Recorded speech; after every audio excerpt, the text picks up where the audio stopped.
ရေရိုတမင်ဝိုင်းမှာကြိုးဆိုပါတယ်ဒီနေ့ကတော့80 year hot pot လေးသွားစားမှာဖြစ်ပါတယ်ဗျ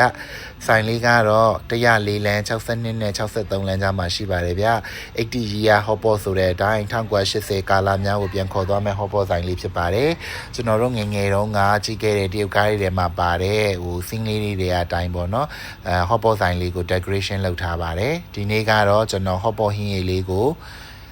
စီချွန်လေးနဲ့ခင်းညင်သီးဟင်းရည်လေးမှာထားပါတယ်သူတို့စီမှာရတဲ့အသားတွေနဲ့အရွက်တွေကရွေးစရာတော်တော်လေးကိုများပါတယ်ဒီမှာကလေအထူး special အနေနဲ့အသားလုံးတွေအများကြီးရတယ်ပေါ့နော်တော်တော်ထူးဆန်းတဲ့အသားလုံးလေးတွေလည်းရပါတယ်စားနေကြမဟုတ်တာလေးတွေပေါ့နော်နောက်ပြီးတော့ခါကျတော့ဒီဆိုင်က buffet စနစ်မဟုတ်ပါဘူးကျွန်တော်တို့ကိုစားခြင်းနဲ့အသားတွေအရွက်တွေကိုဟင်းပွဲနဲ့မှာစားတာမျိုးဖြစ်ပါတယ်အချင်းကိုတော့တိတ်ပြီးအားမရပါဘူးသူတို့အချင်းကောင်တာလေးတော့ပေးထားပါတယ်ဝန်ထမ်းတွေဆက်ပေးတဲ့အချင်းကိုတော့ကျွန်တော်တိတ်ပြီးမကြိုက်ဘူးပေါ့နော်ကိုယ်တိုင်တော့ဆက်တက်ရင်တော့အဆင်ပြေပါလိမ့်မယ်ဗျဈေးနှုန်းအဖြစ်လည်းအရင်ဈေးကြီးတဲ့အထက်မှာမပါပါဘူးဗျနောက်ဘလော့များမှာဆုံးမမယ်